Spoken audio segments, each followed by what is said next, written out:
I didn't know about this properly until I was like 19 or 20. It's like, what actually is interest? You know, how does interest work? We always hear it in school. You hear it in the movies. It's like, you know, oh, I buy this home, I gain interest. Yeah. This is 2.5% interest. And I did economics, so I learned a bit more about it. But that was only 13 people out of 180 in the year.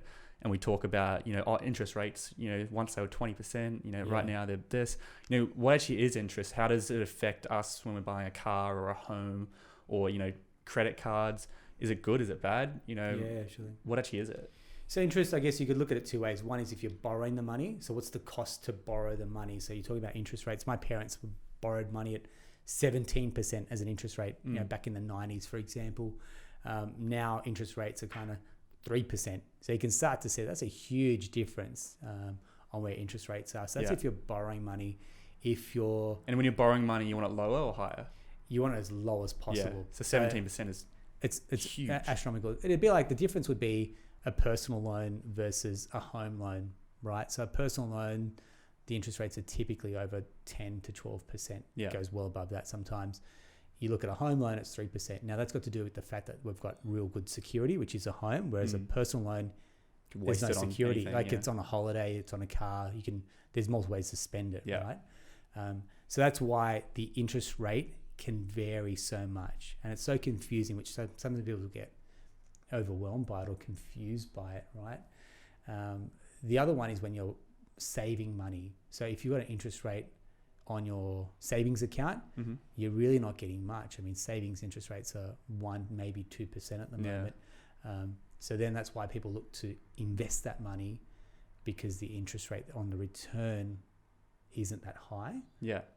And I don't think we need to overcomplicate it more than that, but it's just kind of go, if you're borrowing money, how much is that money actually costing you to borrow? Essentially is that's what interest. Correct. So 17%. It's basically saying if you borrow $1, you're going to owe the bank $1.17. Or $100, you owe them $117. Correct.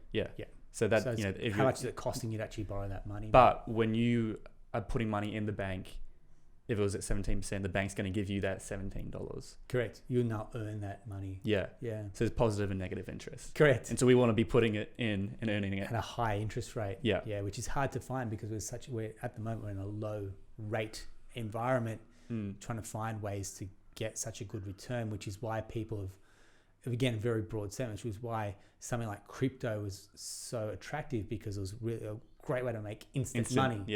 And everyone out there is like flogging instant money. If it smells like a rat, it's probably a rat.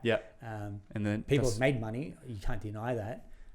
But I don't think there's any shortcuts to making money. If you got in quick and you got out quick, crypto was good. Correct, right? Or you got in super early and then you kind of held it when everyone told you were mad to buy it, then perhaps. But I think I've got some money, like $500 in crypto. I'm hoping one day it'll just skyrocket up. This is it. And and then you say hope's on a strategy. But you know what? Like you look at that going, I could afford to.